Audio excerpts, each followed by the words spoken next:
अदृश्य आरसा. मीरा एक तरुण इतिहास संशोधक होती.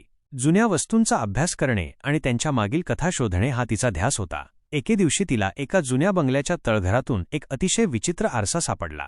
तो आरसा दिसायला खूप जुना आणि साधा होता, पण त्याच्या पृष्ठभागावर नेहमी एक अस्पष्ट धुक्यासारखा थर जमा झालेला असे.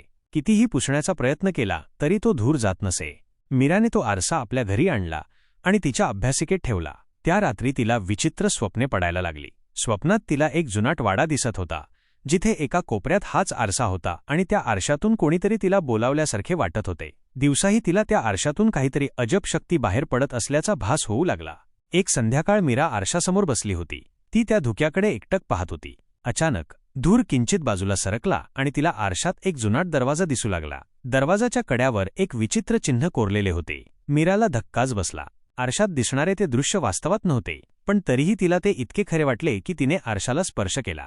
तिच्या स्पर्शाने आरसा गरम झाला आणि त्यातून एक मंद प्रकाश बाहेर पडू लागला. प्रकाश जसजसा वाढत गेला तसतसा दरवाजा अधिक स्पष्ट दिसू लागला. एका क्षणासाठी मीराला वाटले की ती आरशातून त्या दरवाजाच्या आत ओढली जात आहे. तिने डोळे घट्ट मिटले. जेव्हा तिने डोळे उघडले तेव्हा ती तिच्या अभ्यासिकेत नव्हती. ती एका अंधाऱ्या जुनाट दालनात उभी होती, जिथे सर्वत्र धुळीचे साम्राज्य होते आणि तिच्यासमोर तोच दरवाजा होता जो तिला आरशात दिसला होता. मीराच्या अंगावर सर्रकन काटा आला. ती आरशातून दुसऱ्या जगात आली होती. तिने मागे वळून पाहिले, पण आरसा तिथे नव्हता. फक्त एक भिंत होती. ती थोडी घाबरली, पण तिची संशोधक वृत्ती जागृत झाली. तिने त्या दरवाजाकडे पाऊल टाकले. दरवाजा लाकडी आणि खूप जड होता. त्यावर असलेले चिन्ह तिने आरशात पाहिले होते तेच होते. ती त्या चिन्हाचा अर्थ लावण्याचा प्रयत्न करू लागली. तिच्या पुस्तकांमध्ये तिने असेच एक चिन्ह पाहिले होते, जे एका प्राचीन गूढ संस्थेशी संबंधित होते, जी वेळ आणि जागेच्या सीमेपलीकडे प्रवास करू शकते असे म्हटले जात होते. याचा अर्थ हा आरसा केवळ एक वस्तू नसून तो एका अदृश्य मार्गाचे प्रवेशद्वार होता का? मीराने हळूच दरवाजा उघडला. आत एक अरुंद मार्ग होता, जिथे दूरवर एक मंद दिवा जळत होता. तिला माहीत नव्हते की ती कुठे आहे किंवा आता तिला परत तिच्या जगात कसे जायचे. पण एका गोष्टीची तिला खात्री होती. हे रहस्य केवळ आरशापुरते मर्यादित नव्हते, तर ते एका मोठ्या आणि अनपेक्षित प्रवासाची सुरुवात होती. आता मीराला त्या अदृश्य जगाचा शोध घ्यायचा होता. त्या गूढ संस्थेबद्दल जाणून घ्यायचे होते आणि सर्वात महत्त्वाचे म्हणजे तिला तिच्या जगाकडे परत जाण्याचा मार्ग शोधायचा होता. पण हा प्रवास सोपा नसेल हे तिला माहीत होते, कारण या रहस्यमय जगात प्रत्येक वळणावर एक नवीन आव्हान तिची वाट पाहत होते. या कथेबद्दल तुमचे काय विचार आहेत? तुम्हाला मीराने हळूहळू त्या अरुंद मार्गावर पाऊल ठेवले. दिवा तिच्यापासून दूर अंधारात लुकलुकत होता. हवेत एक थंड आणि कुबट वास होता, जसा एखाद्या बंदिस्त जागेत अनेक वर्षांपासून असतो. भिंतींना ओलसरपणा जाणवत होता आणि मधूनच कुठून तरी पाण्याचे टिपटिप आवाज येत होते.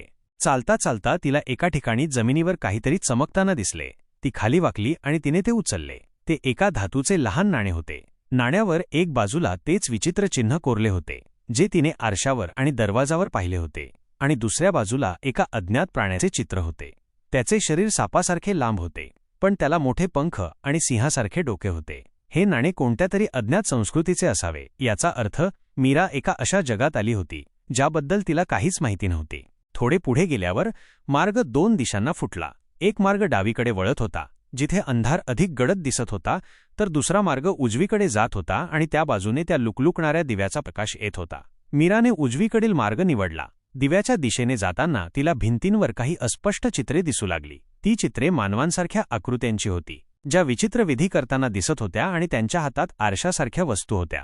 एका चित्रात तर एक व्यक्ती आरशात पाहत असताना पूर्णपणे नाहीशी होताना दिसत होती. हे पाहून मीराच्या मनात भीती आणि उत्सुकता एकाच वेळी दाटून आली. उजवीकडील मार्ग एका मोठ्या गोलाकार दालनात उघडला. दालनाच्या मध्यभागी एक जुनाट दगडी चौथरा होता आणि त्यावर तो दिवा ठेवलेला होता. दिव्याच्या मंद प्रकाशात दालनाच्या भिंतींवर मोठ्या प्रमाणात कोरीव काम दिसत होते. त्या कोरीव कामात आरसे आणि त्या चिन्हाचे वारंवार दर्शन होत होते. दालनाच्या एका बाजूला एक मोठी आणि जाडजूड वही पडलेली दिसली. ती धूळ आणि मातीने भरलेली होती, पण तिची बांधणी खूप मजबूत दिसत होती.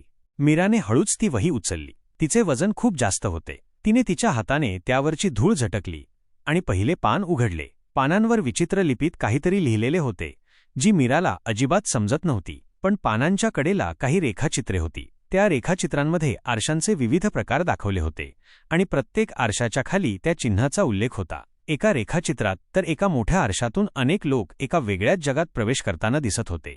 या वहीला चाळताना मीराला समजले की हा आरसा केवळ दोन जगांना जोडणारा एक मार्ग नव्हता, तर या आरशांचे एक मोठे रहस्य होते.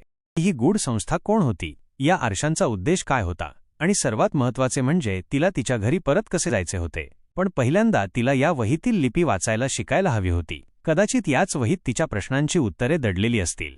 आता मीरा त्या दालनात एकटी होती, हातात एक रहस्यमय वही आणि मनात अनेक प्रश्न घेऊन. तिला माहीत नव्हते की पुढे तिचा प्रवास तिला कुठे घेऊन जाईल, पण तिला हे नक्की समजले होते की तिच्या हाती लागलेला तो अदृश्य आरसा तिच्या आयुष्यातील सर्वात मोठी आणि रहस्यमय शोधयात्रा ठरणार होता. मीराच्या प्रवासाचा पुढचा भाग पाहूया. मीरा त्या दालनात एकटीच होती. तिच्या हातात ती रहस्यमय वही होती. दिव्याचा मंद प्रकाश भिंतींवरील गूढ कोरीव कामांवर आणि तिच्या हातातल्या वहीवर पडत होता. तिला समजले होते की या वहीतच तिच्या प्रश्नांची उत्तरे दडलेली आहेत, पण ती लिपी तिला काही केल्या समजत नव्हती. मीराने दालनाची बारकाईने पाहणी केली. दालनाच्या एका कोपऱ्यात काही जुने जीर्ण झालेले फर्निचर होते, आणि तिथेच एका लाकडी पेटीत तिला काही साधने दिसली.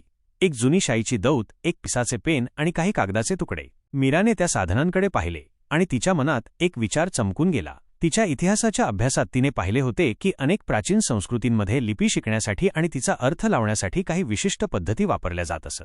तिने एक कागदाचा तुकडा घेतला आणि वहीतील एका चिन्हाची नक्कल करण्याचा प्रयत्न केला. तिने त्या चिन्हासोबत इतर काही चिन्हे काढली आणि त्या चिन्हांना जोडणाऱ्या रेषा व आकृत्या पाहिल्या. तासभराने तिच्या लक्षात आले की ती लिपी चित्रात्मक होती, म्हणजे प्रत्येक चिन्ह एखाद्या वस्तूचे किंवा संकल्पनेचे प्रतिनिधित्व करत होते. नाण्यावरील सापासारखे शरीर, पंख आणि सिंहाचे डोके असलेले प्राणी ज्याला तिने पाहिले होते ते वारंवार विविध स्वरूपात त्या वहीत दिसत होते. बराच वेळ घालवल्यानंतर तिला काही मूलभूत शब्द आणि संकल्पना समजू लागल्या. उदा, प्रवेश, आरसा, काळ, विश्व.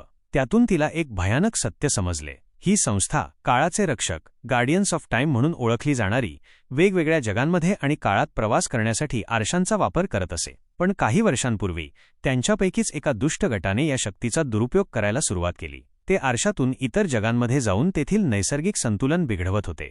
वहीत पुढे वाचताना तिला समजले की ज्या आरशातून ती इथे आली होती तो प्रवेश आरसा गेटवे मिरर होता, जो फक्त एका विशिष्ट काळी आणि ठिकाणी उघडत असे, आणि एकदा उघडल्यावर तो काही काळच सक्रिय राहत असे. तिला धक्का बसला.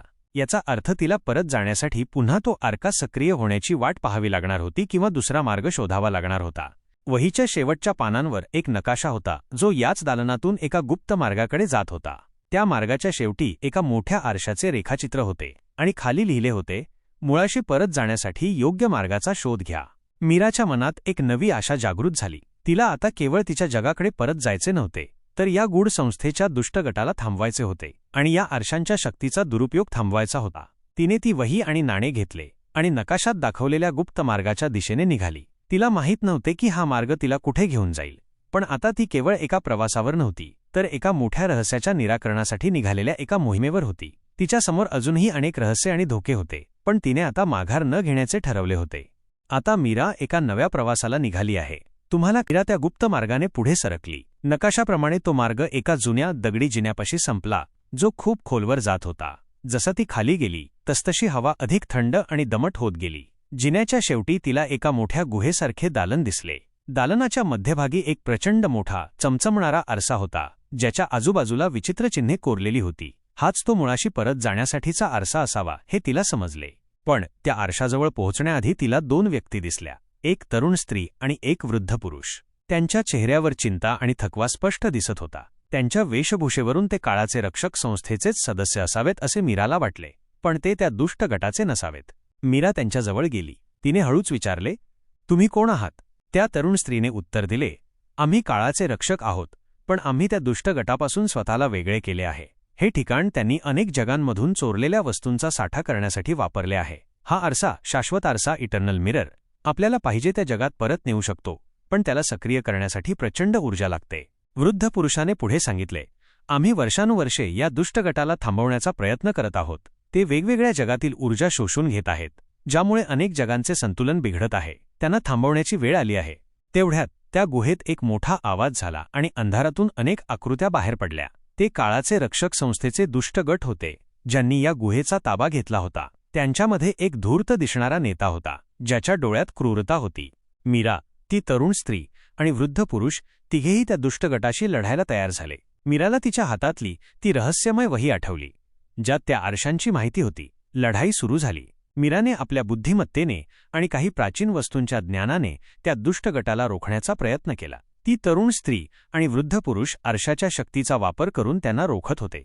लढता लढता मीरा त्या शाश्वत आरशाजवळ पोहोचली. तिने वहीत पाहिलेल्या माहितीनुसार आरशाला सक्रिय करण्याची एक पद्धत होती. तिने तिच्याकडील नाणे आरशात फेकले आणि त्याचवेळी तिने आरशावर कोरलेल्या चिन्हांना योग्य क्रमाने स्पर्श केला. एका क्षणात आरशातून एक तेजस्वी प्रकाश बाहेर पडला, ज्यामुळे दुष्ट गटाचे सदस्य काही काळ गोंधळले. त्या प्रकाशात मीराने आपल्या जगाचा विचार केला, तिच्या घराचा आणि तिच्या अभ्यासिकेचा विचार केला. त्या तरुण स्त्रीने आणि वृद्ध पुरुषाने तिला इशारा दिला, या मार्गाने पुन्हा कधीही येऊ नकोस, हे जग तुझ्यासाठी नाही. मीराने एक क्षणही न घालवता त्या प्रकाशात उडी घेतली. तिच्या डोळ्यासमोर सर्व काही फिरू लागले. तिला हवेत तरंगल्यासारखे वाटले आणि मग अचानक तिला तिच्या अभ्यासिकेतील जमिनीवर पडल्याचा धक्का बसला. तिने डोळे उघडले. ती तिच्या अभ्यासिकेत होती. तिच्या टेबलावर तिची पुस्तके आणि तिच्या जगातल्या इतर वस्तू होत्या. तिला विश्वासच बसेना. तो अदृश्य आरसा तिच्या समोरच्या भिंतीवर होता, पण आता तो पूर्णपणे स्वच्छ दिसत होता. त्याच्यावर कोणताही धूर नव्हता. जणू काही तो कधीच अदृश्य नव्हता. मीराच्या हातात अजूनही ती रहस्यमय वही होती, पण तिचे पाने आता रिकामी दिसत होती. नाणे तिच्या खिशात नव्हते. तिला संभ्रम पडला. हे सर्व खरे होते की केवळ एक स्वप्न? तिने आरशाकडे पाहिले.